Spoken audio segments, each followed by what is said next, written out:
Under arrest at Bellevue, Sayfullo Saipov is said to have no remorse, telling investigators he's pleased with the success of the attack.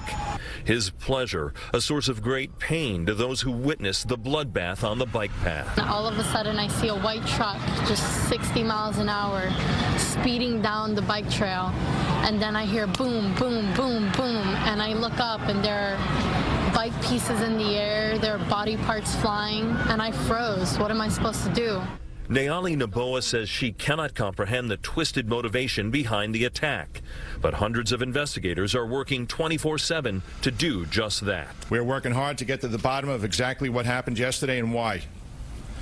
And we're working tirelessly to prevent anything like this from getting repeated. The NYPD says Saipov rented his truck at 2:06 Tuesday afternoon in Passaic, New Jersey. He drove over the GWB, exiting at 2:43, and at 3:04 entered the West Side bike path at Houston Street, heading south for 14 blocks, targeting pedestrians and bicyclists. At 3:08, it was over after he crashed into a school bus at Chambers Street. It appears that Mr. Saipov had been planning this for a number of weeks.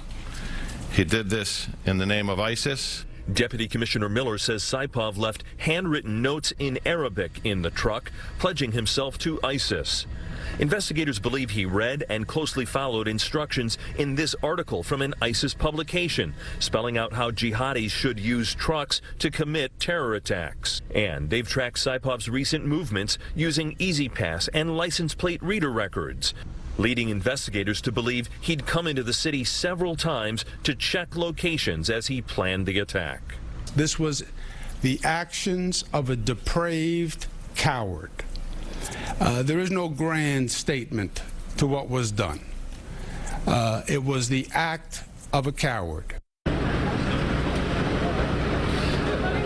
And breaking tonight, there is some question about the legal status of the suspect, Saipov. The White House earlier today said it considered him an enemy combatant, which would make him subject to military justice rather than the criminal court system. But just in the last minute, we've learned federal prosecutors here in New York have filed terror charges against Saipov. So it appears he will go into the civilian criminal justice system.